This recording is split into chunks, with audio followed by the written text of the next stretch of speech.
Hola amigos de Enfoque B, estamos de nueva cuenta aquí en su programa. Sé que estaban muy nerviosos acerca de lo que íbamos a tratar hoy, sin embargo, nosotros estamos muy decididos a hablar frontalmente acerca de este tema. ¿De qué estaremos hablando? De Juan, capítulo 20, versículo 23. A quienes remitieren los pecados les serán remitidos y a quienes se los retuvieren les serán retenidos. ¿Qué significa este texto? ¿De qué está hablando? ¿Es acaso que Jesús le dio poder a todos sus discípulos para perdonar pecados? ¿Es acaso que Dios le dijo a sus vicarios, o como se quieren llamar algunas personas, o sus apóstoles, para poder perdonar pecados a cualquier persona? ¿El Papa tiene poder para perdonar pecados? Eso es lo que estaremos viendo en este tema, y estaremos dando luz respecto a lo que realmente significa este texto. Así que, para poder continuar, le damos la bienvenida a Ricardo y a Israel. ¿Cómo están? Díganme qué les parece. Acalorados, pero bien, nada, muy contentos de poder estar aquí. La verdad es que el lugar está increíble. De verdad, muchísimas gracias a la familia Ricaño por permitirnos grabar acá. Está muy bien. Aquí donde estamos es Plaza Rework. Plaza Ricaño. Plaza Ricaño, y es básicamente las instalaciones de Rework y Abril Ricaño Makeup y centro de endodoncia, algo así. Estoy tratando de acordarme, la verdad, pero claro que hay de todo aquí, hay de todo. Entonces, están ubicados en, ¿qué es Ruiz Cortines? Los Sauces, vaya. Está muy bien ubicado este lugar, cerca del Superche. Israel, ¿cómo estás? No, ya contento aquí de estar nuevamente aquí reunidos y ya listos, ¿no? Qué bueno. A mí me gustaría poder, antes de poder ir al texto y en su contexto, me gustaría que pudiéramos platicar un poco de cómo es que se ha usado este versículo. De hecho, no hace mucho veíamos acerca del Papa haciendo una indulgencia plenaria y muchos entendieron que y estaban muy contentos porque el Papa había hecho esto, ¿no? Pero ¿qué significa esto que estaba haciendo él? Y tiene que ver con este texto que estamos tratando de estudiar. Bueno, en la teología católica ellos miran que el Papa es el sucesor de Pedro, ¿no? O sea, ellos creen que de verdad Pedro recibió como que las llaves del reino, y a su vez cuando Pedro murió, pues los siguientes que siguieron tomando su lugar fueron los representantes de Cristo en la tierra hasta llegar al Papa, cosa que históricamente lo podríamos demostrar que no fue así. Hubo un momento en la historia donde hubo hasta 4 papas, hubo donde no hubo papas y donde hubo 4, donde hubo una mujer, y eso simplemente es historia. Pero en la teología católica ellos toman este texto pensando que el Papa tiene el poder de perdonar pecados, aunque también hay que decir que algunos dicen, es que él perdonó a todo el mundo. No, de hecho la indulgencia plenaria no es en sí un perdón de pecados, sino que ellos pueden elegir a quienes perdonar. En este caso, lo que hizo el Papa Francisco fue otorgar una indulgencia plenaria a 2 grupos de personas, a los enfermos por COVID y a los doctores. De alguna manera, ¿qué significa esto? Que ellos tienen que esforzarse un poco, cumplir ciertas cosas, lo que les quita es como que tiempo en el purgatorio. De alguna forma es como para que estén concentrados los doctores en atender, y pues por ahí si una miradilla, pues una mentirilla, un doble sentido, pues ni se preocupen de eso porque ya están perdonados durante una ventana de tiempo que el Papa puede establecer, aunque de todas maneras tienen que ir a confesión y tienen que hacer varias cosas.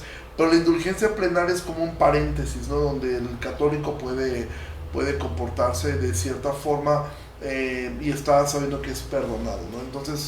Entonces no es un perdón de pecados tal cual a todo el mundo como lo pensaban, y estaba esa indulgencia plenaria estaba enfocada en cierto sector, no todo el mundo, ¿vale? Sí, no todo el mundo, ¿no? Israel, ¿tú qué piensas? Yo antes de avanzar quisiera que pudiéramos decirle a nuestra audiencia, quizás algunos ya lo saben, ¿no? Pero ¿qué es el purgatorio, no? O sea, que Ricardo mencionó la palabra purgatorio. ¿A qué nos referimos de que seremos perdonados en el purgatorio?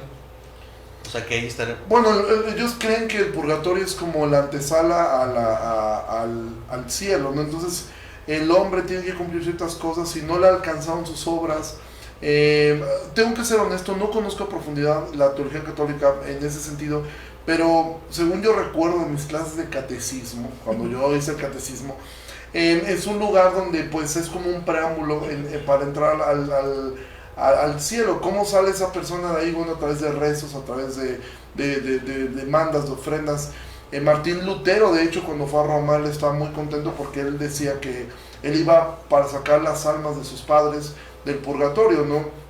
Ellos en ese tiempo era tan fuerte esta doctrina que Tetzel, que era el que recaudaba las ofrendas, en cuanto el chelín toque el fondo de la caja, un alma sale del purgatorio. Entonces la aventaba dinero pensando que iban a salir de esta forma. El problema es que los pobres pues ya se amolaron porque pues ellos no tenían dinero para sacar a sus familiares, ¿no? Entonces el purgatorio es como una antesala para ellos, así lo miran ellos.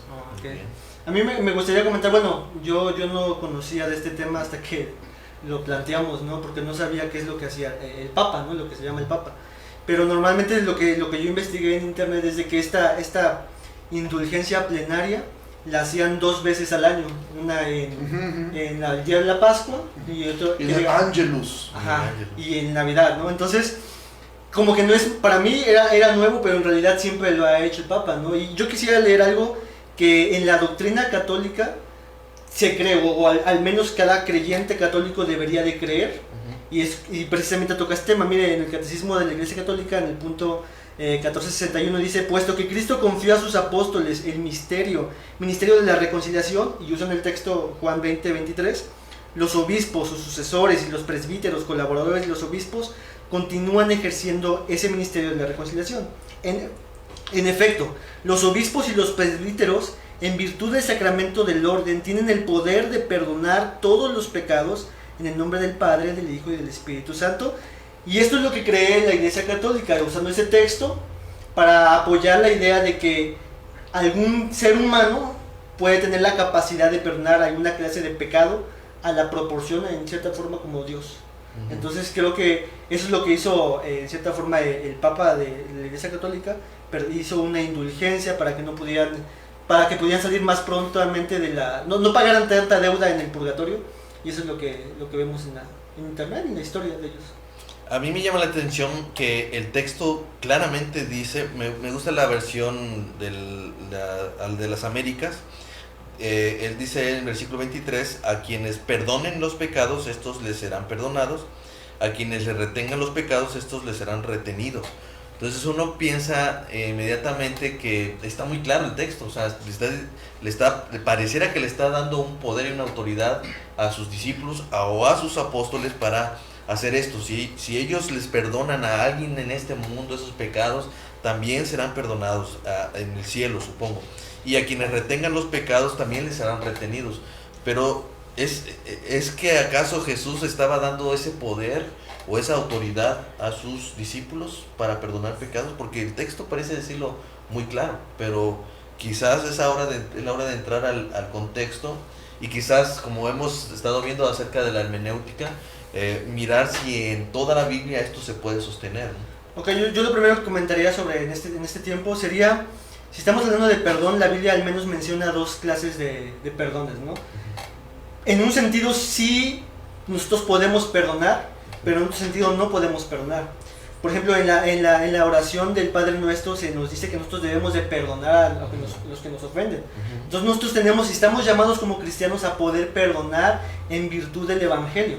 Entonces, en ese sentido sí podemos perdonar pecados de las personas que nos ofenden a nosotros. Exactamente. El problema de este texto es el querer llevar este tipo de perdón a la dimensión de Dios, de perdonar los pecados que nosotros ofendemos con Dios. Y no puede ser así porque tenemos muchos textos bíblicos donde, por ejemplo, me acuerdo del texto de cuando están bajando al paralítico, y le dicen los amigos, ¿no? Sus amigos, exactamente, y dicen los escribas y fariseos: ¿cómo tú, Jesús, dices que puedes perdonar pecados? Porque solamente Dios puede perdonar pecados. Ya en la mentalidad... Lo veían como una blasfemia. Exactamente, de hecho le dijeron blasfemia, ¿no? Marcos, me parece, capítulo 4. Entonces, los fariseos, los escribas ya sabían, por el testimonio de la Biblia, que este era un atributo exclusivamente de Dios. ¿Quién puede perdonar los pecados hechos contra Dios? Solamente Dios. Y obviamente, claramente, en el texto, en ese pasaje que mencionamos, Jesús se adjudica ese atributo como Dios, ¿no? Es en Marcos 2. Entonces tenemos que hacer esa diferencia entre un pecado que se me hace a mi persona y un pecado que se le hace a la persona de Dios, En ese sentido, la Biblia cancela y rotundamente de que no puede un hombre perdonar los pecados que se le hacen hacia Dios. En contra de Dios. Esa ofensa que es obviamente contra Dios no se puede. En ese sentido Jesús reclamaba esa autoridad diciendo... Sí, porque de hecho Jesús es cuando les dice a ellos que es más fácil decirle a este paralítico, levántate o anda o tus pecados te son perdonados. Obviamente es más fácil decirle a un paralítico tus pecados te son perdonados, porque eso no lo puedo ver. Y Jesús dice, pues para que sepan que el Hijo del Hombre tiene potestad para perdonar pecados, a ti te digo, levántate y anda. Entonces lo que Jesús estaba haciendo era ratificar eso. O sea, sí, yo soy Dios. O sea, porque yo sí puedo perdonar pecados y se los demuestro de esta forma, levantando para que vean algo externo de lo que sucedió en la parte interna. Sin embargo, lo que tú mencionabas, ese texto nos deja claro que esto es una prerrogativa únicamente de Dios. Solamente Dios puede perdonar pecados. El hombre no puede hacer eso. Ese texto nos muestra dos cosas.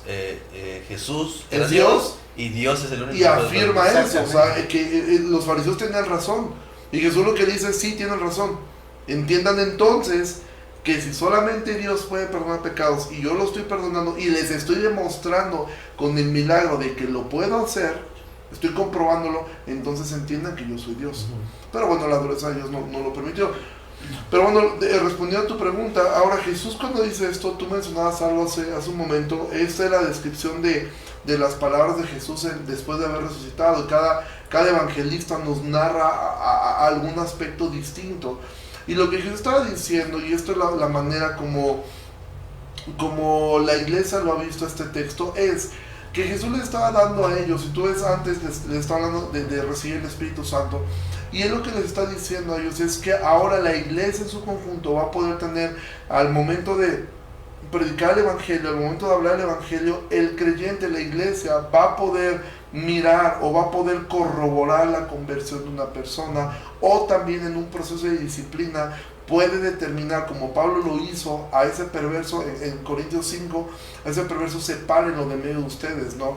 Entonces en la iglesia ahora en el proceso de Mateo 18 puede demostrar la iglesia, es una persona que está en impenitencia, retener de alguna forma esta parte, no que la iglesia tenga la capacidad de perdonar el pecado, sino que la iglesia puede mirar cuando una persona se ha arrepentido o una persona se ha mantenido en impenitencia, y eso es a lo que Jesús se estaba refiriendo en este texto. ¿Por qué razón? Porque si no habría una contradicción con otros textos de la Biblia, ¿no? Aun cuando dice que el amor cubre multitud de faltas, que se refiere hacia nosotros, que el creyente debe tener la capacidad de amar, de pasar por alto, dice que cubrirá multitud de faltas, ¿sí? Porque el perdón del pecado solamente lo puede quitar Dios. O sea, Isaías dice, ¿cómo hará un leopardo para quitarse sus manchas? No puede, le es imposible.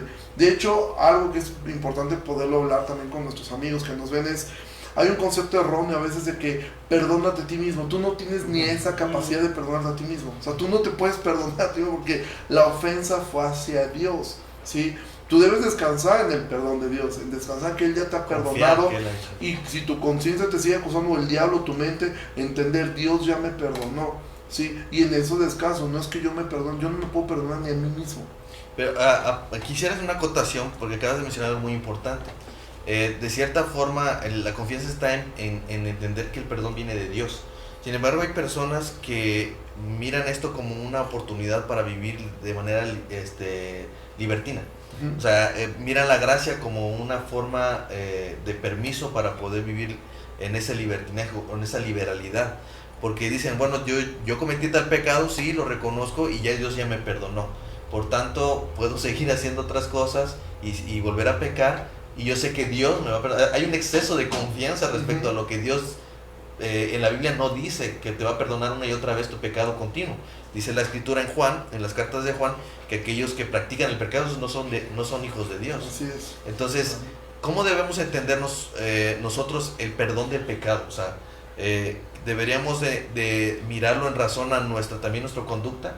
O sea, ¿estamos pecando o estamos luchando contra el pecado o estamos practicando el pecado? ¿Cuál sería la diferencia como para decir, bueno, yo ya sé y confío en el perdón de Dios? Yo quisiera responder eso con una ilustración. Hace tiempo a un hombre le preguntaron de eso. ¿Cómo puedo saber si yo he sido libre del pecado, de la esclavitud del pecado? Que es lo que Romanos nos habla, de que el hombre fue libre de la esclavitud del pecado. Y esta persona respondió, ¿cómo pudiera saber un preso que está dentro de la cárcel, atado con cadenas, que es libre? O sea, si sus grilletes fueron sueltos, ¿cómo es que él puede saber que es libre? Sencillamente porque puede salir. O sea, puede caminar y al principio quizá le dé miedo, sienta los grilletes, pero cuando camina se da cuenta que se le caen y cuando ve que pasa la puerta puede seguir caminando. Entonces, ¿cómo puede una persona ver que tiene una libertad en Cristo cuando ve que ya no es un practicante del pecado? Pecado siempre vamos a cometer y Dios nos va a perdonar. De hecho, el creyente ha sido perdonado desde el momento en que ha puesto su confianza en Cristo. Pero la Biblia es clara al decir, o sea, ¿qué pues diremos? Pecaremos para que la gracia abunde, y Pablo dice, en ninguna manera, porque la gracia lo que produce en el creyente es arrepentimiento y una lucha por mortificar, por hacer morir su pecado. Entonces, ¿cómo puede saber una persona si ha sido realmente salva, si ha sido libre? Bueno, si puede caminar, voltear a ver a su vida.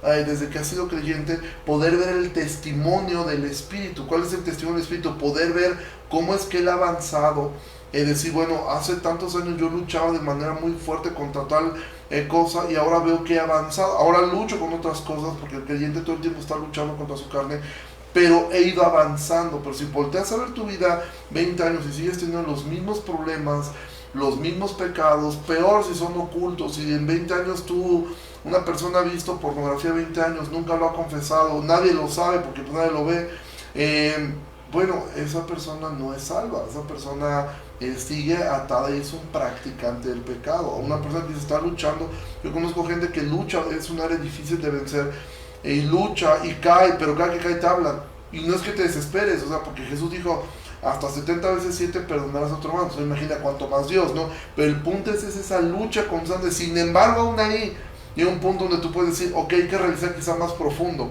O sea, quizá el punto no sea de la lucha, sino quizás sea el nuevo nacimiento. Porque bueno, si ya es una constante, algo que no estás avanzando en nada, podemos revisar un poco más atrás. Y esto es bueno, el creyente todo el tiempo debe estarse examinando a sí mismo. Dice la Escritura, nadie tenga más alto concepto de sí que del que debe tener, ¿no? Y hay que examinarnos. Israel, una de las cosas que notábamos en este texto es que el escenario que estamos viendo allí con Juan es el escenario de que Jesús está resucitado y se presenta en un lugar cerrado. Dice, las puertas estaban cerradas y Él se presenta en medio de ellos, y es ahí donde sucede todo esto que Él habla, ¿no? Y es allí, en ese contexto, que Jesús dice que cualquiera que le perdonara sus pecados le serán perdonados, y a los que los retengan les serán retenidos. Sin embargo, aún pudiera quedar la idea de que esto sí nos da esa autoridad. La pregunta, ¿les daba la autoridad a los apóstoles o a los discípulos, a los que estaban allí, esa autoridad para ejercer ese dominio de perdón de pecado? Ok, conforme a la historia, al menos hay 3 posiciones que emanan de una misma interpretación, solamente son 3 aplicaciones. Comentaristas dicen que este texto, los apóstoles, aquellos a los que Jesús les habló directamente a sus discípulos, podían ejercer una clase de discernimiento para ver qué persona está en pecado, ¿no? Por ejemplo, tomamos el ejemplo del mago, de Simón el mago, donde Pedro dice, yo veo que estás en una prisión de oscuridad, arrepiéntete, quizás Dios tenga misericordia de ti. Sí, quizás Dios tiene misericordia de ti. Cuando vienes Ananías y Zafira, ellos son descubiertos por el pecado a través del Espíritu Santo que le inspiró que le iluminó a Pedro, ¿no? Entonces vemos que en el testimonio tenemos muy poco testimonio, pero hay algunas historias, por ejemplo, de Cornelio también, cuando Pablo le dice, si crees en el Señor Jesucristo serás salvo. Pedro, no Pablo. Con Cornelio. Pero con el carcelero de... Carcelero, ok. Sí, está. Sí. Pedro, Pablo, Picapiedra. Entonces vemos que hay una clase de discernimiento por los apóstoles, que eso era necesario por el Espíritu Santo para esa iglesia naciente que estaba apenas desarrollando la revelación progresiva de lo que hoy tenemos. Ya no necesitamos hoy apóstoles, ya no necesitamos hoy ciertos milagros asombrosos, ya tenemos la Biblia. Entonces esa es la primera parte. La segunda parte es lo que decía Ricardo acerca de la disciplina de la iglesia, que este texto bien se puede usar para hacernos ver a nosotros que tenemos nosotros la capacidad nosotros y el cuidado de la iglesia de mirar si algún creyente que dice que cree realmente cree. Y la otra postura que yo creo que es muy importante mencionar es de que este texto también nos dice que de un énfasis respecto al evangelio. Es decir, aquellos que son embajadores de Dios y que anuncian el evangelio de Dios pueden decirle con toda seguridad a la persona que si reciben el evangelio, que si aceptan las condiciones de paz, que si vienen a Cristo en arrepentimiento y fe, les pueden asegurar completamente: tu vida ha sido perdonada de todos pecados. Tus pecados son perdonados. Tus pecados son perdonados porque has aceptado, has recibido el evangelio que se te ha predicado. Es lo que Jesús dirá en Juan capítulo 3, de que aquel que cree en mí no es condenado, pero el que no cree en mí ya ha sido condenado. Entonces, en ese sentido es que este texto se cumple. Si tú rechazas al evangelio, tú te retienes esos pecados, pero si tú aceptas el evangelio, tus pecados serán perdonados. A mí me llama mucho la atención cómo es que pudiéramos ver un tipo de paralelo, ¿no?, con los 4 evangelios. Mateo 28, o sea, estamos hablando del escenario donde están los apóstoles encerrados, y es ahí donde Jesús, después de resucitar, se presenta a ellos, y Mateo lo dice así: vayan y prediquen el evangelio, vayan y hagan discípulos a todas las naciones, bautizándolos en el nombre del Padre, el Hijo y del Espíritu Santo. Pero él comienza diciendo: toda potestad me es dado en el cielo y en la tierra, por tanto vayan y hagan discípulos. Marcos lo dice de esta forma: prediquen el evangelio a toda criatura, el que creyera será salvo, pero el que no creyere ha sido condenado. Y Lucas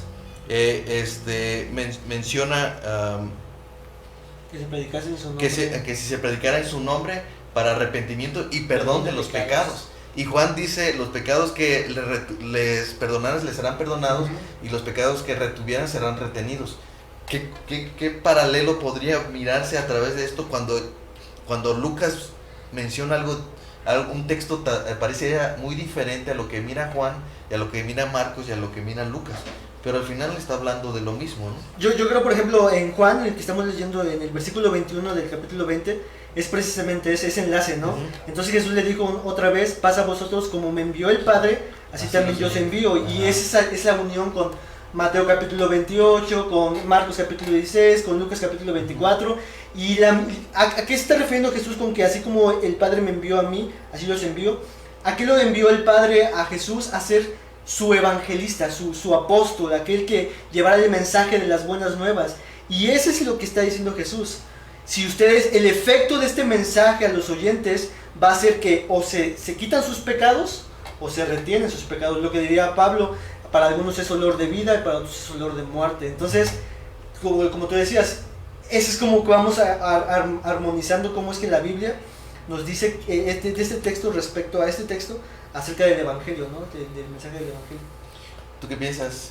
Pues lo mismo, o sea, prácticamente creo que debemos mirar que siempre los textos paralelos nos arrojan mucha luz respecto a un texto, para no poder mirar y decir: bueno, entonces hay gente que sí puede perdonar pecados, hay gente que sí puede, porque eso crea una dependencia sobre la persona, eso crea una manera de atraer a la persona y pensar que ciertas personas de alguna forma están más cerca de Dios, o tienen un plus, que no era lo que Jesús estaba hablando de eso. Entonces yo creo que es una forma de decir lo mismo en 4 formas distintas, ¿no? Por la audiencia para la cual estaba hecho y estaba destinado a esto. Entonces yo lo que pienso es que sí queda muy claro a la luz de la Escritura que no existía esto. Sin embargo, sí había un discernimiento muy agudo en los apóstoles, muy agudo en Pablo. Por ejemplo, alguien preguntaba de esto. Yo me estoy relacionado: ¿yo puedo entregar a Satanás a alguien? O sea, porque Pablo lo hizo, ¿no? Y literalmente los entregó a Satanás, a algunas personas. Nosotros, creo yo que la iglesia hace eso al momento de la excomunión. O sea, al momento en que la iglesia determina separar a una persona de la comunión, es una manera como entrega al diablo. ¿Para qué? Si no era creyente, pues es como que regresa a donde es. Y si no, Pablo dice: a fin de que sea destruido la carne y sea salvo, ¿sí? Esa salva del alma. Entonces, todo esto tiene que ver con el principio de cómo opera esto. Ya no, en estos momentos, ¿por qué Jesús lo dice a ellos? Porque eran los 12 apóstoles. De hecho, ellos estaban siendo ahora los que estaban, Jesús, no recuerdo el capítulo de Lucas, donde hay una transición, donde Jesús ya deja en claro que la religión judía ya no tenía nada, sino que ahora ellos eran los enviados. Ellos en ese momento eran la iglesia. Y ahora esa mismo que ellos estaban haciendo es lo que la iglesia ahora en su conjunto hace. La iglesia actualmente no es que tenga la capacidad de perdonar pecados o de retenerlos, pero sí puede discernir en la iglesia en su conjunto, cuando una persona es miembro, cuando una persona ha tenido un nuevo nacimiento, ahí se decide bautizarle. Y también si una persona es impenitente, Jesús nos dejó una forma de resolución de conflictos, que es Mateo 18, cómo hacerlo. Si la persona es impenitente, esa persona es separada, y entonces de alguna forma es como que la iglesia retuvo esos pecados. No es que la iglesia tenga la capacidad de perdonar o de no perdonar, sino si tiene la capacidad dada por Dios y el respaldo de Jesús, decir yo estoy en medio de ustedes, donde estén 2 o 3 de ustedes, ahí voy a estar yo respaldando. Y Pablo lo dirá en Corintios 5, yo ausente pero presente en espíritu. O sea, a tal persona yo ya la juzgué. O sea, simplemente ustedes ejecuten eso. No es que Pablo fuera un superhombre, sencillamente era un apóstol, y ellos en ese momento tenían un sentido más agudo de discernir este tipo de cosas. Hay algo que quisiera preguntar aquí en este comentario, es que yo he escuchado que dicen, bueno, es que sí, pero miren, Jesús tiene toda la autoridad, Mateo 28, ¿no? Toda la autoridad me ha sido dada. Y dicen ellos, los católicos, si Jesús tiene la autoridad de poder perdonar pecados, Él puede asignar nuevamente la autoridad sobre otras personas para poder perdonar pecados. ¿Y esto lo miramos en la Escritura? ¿A través de toda la Escritura? Yo creo que no. De hecho, es lo que estamos tratando de demostrar ahora, ¿no? Ya que se siente en medio. Sí, por favor, pásate la es que luego esas preguntas se levantan. Sí, claro. Yo creo que es lo que tratamos de resolver ahora, ¿no? Que la gente pueda mirar la incongruencia de ese tipo de doctrinas a la luz de toda la palabra, ¿no? De toda la revelación. Y en ese sentido creo que la gente necesita encontrar aspectos que les puedan ayudar a ellos a tener un acercamiento con Dios, porque de esta manera, si lo notamos, estamos haciendo otra vez de la palabra antropocéntrica, o sea, dirigida hacia el hombre. Y un peligro enorme, o sea, porque la urgencia de ahora del creyente es poder predicar a estas personas, sobre todo los que están enfermos. O sea, yo sé que es casi imposible poder predicarle ya cuando están en esta etapa, pero imagina a ellos al entender, ya el Papa me perdonó. O sea, ya me la llevo relajada. Igual los médicos, que son quizá ahorita los que están más expuestos a ser contagiados, pero que ellos necesitan arrepentirse. Alguien en una clase de teología estábamos viendo acerca de esto y veíamos algo, dice, bueno, ¿qué ocurrió con todos los bomberos que dieron su vida el 9/11? Que se subieron, que murieron por salvar a otras personas. Bueno, ¿qué ocurrió con ellos? Ellos no eran creyentes, ellos fueron al infierno. O sea, ¿por qué? Porque la salvación no puede ser ganada por ningún tipo de obra. Y ahora que el Papa diga, precisamente porque está solo y porque sintió feo, no sé por qué razón lo hizo, es darle una falsa esperanza, es una crueldad para ellos, para sus familiares, de creer, pues mira, se murió, pero el Papa lo perdonó. Y cuando llega al cielo esa persona, en vez de haber doblado la rodilla y ver con ahínco un médico, decir, tengo que buscar a Dios, el médico que debe entender y tiene más claro que puede morir, le quita esa parte de urgencia de tienes que arreglar cuentas con tu Salvador. ¿Por qué? Porque el Papa ya los perdonó. Sí, es como esto que hizo el Papa, en cierto sentido, para muchos es como un adormecimiento, ¿no? En vez de curar o ir al fondo del problema, que es el pecado del corazón, se toman una pastillita para la tos cuando en realidad tiene un problema de pulmonía. Y como decía Ricardo, esto es totalmente diabólico, porque eso, como dice Spurgeon, es un ascensor que lleva al infierno, es una falsa esperanza. Para empezar, el purgatorio ni siquiera es un evangelio, no son buenas noticias, o sea, si te portas mal, de todas formas vas a pagar algún tipo de condena, y eso el evangelio te dice, no, dice Romanos capítulo 8, no hay ninguna condenación para los que están en Cristo Jesús. El evangelio que presenta la Biblia, los apóstoles, Cristo mismo, lo que debe de predicar la iglesia es un evangelio de buenas nuevas, que dice tus pecados son perdonados, no por lo que tú hagas, sino por lo que Cristo hizo, y esas son buenas noticias. Así es. Ahora mismo entendemos entonces que este texto no es suficiente para respaldar una doctrina como que alguien tenga algún enviado de Jesús, o alguien que se crea discípulo, apóstol o vicario, no tiene esa capacidad, no tiene ese poder, y nunca le fue conferido ninguna autoridad de parte de Dios para perdonar pecados en el nivel de Dios, sino a perdonar nuestras ofensas unos a otros. En ese sentido sí, pero no está hablando ese texto acerca de ese perdón, sino un perdón como el que Jesús dijo, para que vean que el Hijo del Hombre tiene potestad para perdonar pecados. Entonces miren, ¿no? Miren el milagro. Sin embargo, ahora mismo la pregunta es, si el Papa no puede perdonar pecados, si yo pensé que era la forma en la que ya había resuelto mis problemas, entonces, ¿qué debo de hacer? ¿Cómo consigo yo el perdón de Dios? Esa sería la pregunta ahora. Pues es donde entra el Evangelio, ¿no? El tener que ir, reconocer nuestra incapacidad delante de Dios. Ahorita estamos estudiando el libro de Romanos y vemos cómo Pablo comienza en el primer capítulo, en el segundo, a destruir todo tipo de confianza, a demostrar que el hombre es perverso, a demostrar que no tiene excusas, a demostrar que es necio aunque se crea sabio. Y después al final del capítulo 2 comienza a destruir toda confianza en la religión, en que porque yo, en el caso de los judíos, porque soy circuncidado y porque soy étnico, soy un judío étnico, estoy del otro lado. Y actualmente podemos pensar, muchas personas que, bueno, yo tengo la sana doctrina, estoy bien, estoy separado. Puedes estar igual de perdido o peor de perdido que el incrédulo, porque tú piensas que estás bien cuando estás igual de mal, ¿no? Entonces, ¿qué ocurre? ¿Cómo puede el hombre ser salvo poniendo su confianza en Cristo, reconociendo que no hay nada bueno en Él, reconociendo que Él es su única esperanza? Y eso es precisamente lo que está quitándole el Papa. El Papa no los está haciendo pobres espiritualmente, les está dando una moneda falsa que ellos creen que les va a alcanzar para entrar al cielo. Como esos profetas que dicen paz, paz, ¿no? Sí, lo que pasó con Jeremías, ¿no? Paz, paz, cuando no hay paz. O sea, y hablar locuras y banalidades, como lo dicen Lamentaciones, ¿no? Que hablaban los profetas del capítulo 2, que hablaban eso hacia el pueblo. Y es lo que ahora él se está levantando como un falso profeta a proferir en un tiempo de crisis paz, cuando no, esto debe llevar al hombre a este sentido de urgencia: vas a estar delante de Dios. Es que este texto implícitamente eso es lo que dice, o sea, si dice que necesitamos perdonar pecados, significa que entonces que nosotros estamos llenos de pecado y que no podemos hacerlo nosotros, sino que sea alguien que nos quite el pecado. Y la Biblia lo menciona con una forma muy sangrienta, la manera en cómo Dios llevó a cabo este milagro del perdón de pecados, porque en los apóstoles dijeron, ¿quién puede entonces salvarse? Y Dios dijo, para lo que los hombres es imposible, para Dios es posible.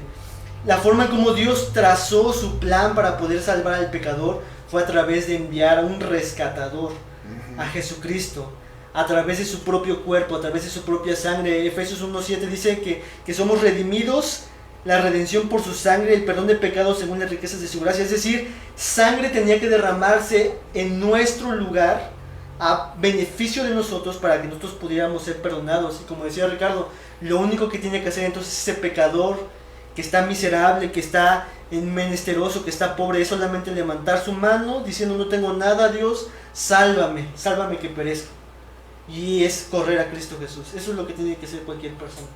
Ahora mismo creo que a la luz de lo que hemos estado estudiando podemos entender entonces que la forma en la que de cierta forma tenemos una autoridad como iglesia es a predicar el Evangelio. Y el momento en el que uno predica el Evangelio tendrá la certeza, para quien acepta ese Evangelio y cree en ese Evangelio, se arrepiente y confía en la obra de Jesús en la cruz, podemos decir, esta persona le han sido perdonados sus pecados.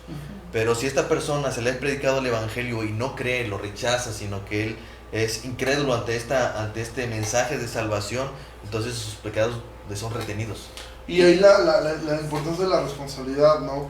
Como pastores, cuando alguien se acerca contigo y te dice, es que yo tengo dudas acerca de mi salvación, tengo serias dudas, a veces pastores tienden en un corazón noble decir, no te preocupes, recibiste a Cristo, sí, bueno, tú eres salvo.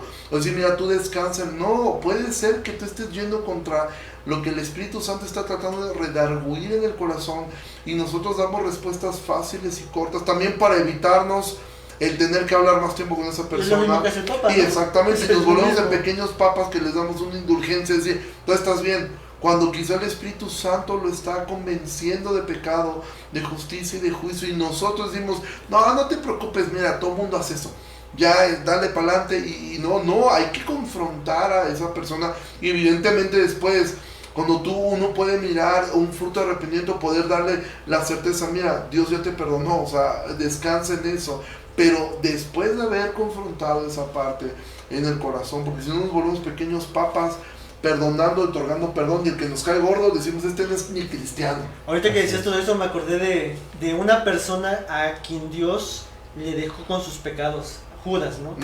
Judas estuvo escuchando el evangelio y simplemente llegó a un punto donde Dios le dio la espalda a Judas y Judas se internó en la oscuridad.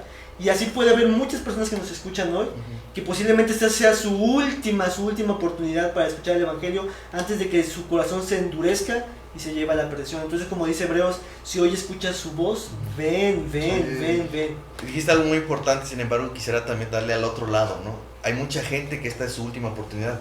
Y quizás tú que eres creyente, esta es tu última oportunidad de predicarle ese evangelio para perdón de pecados. Y quisiera yo concluir, si me permiten, con un texto que está en 2 Corintios capítulo 5, del versículo 17. A partir del versículo 17 dice: de modo que si alguno está en Cristo, nueva criatura es, las cosas viejas pasaron, y aquí todas son hechas nuevas.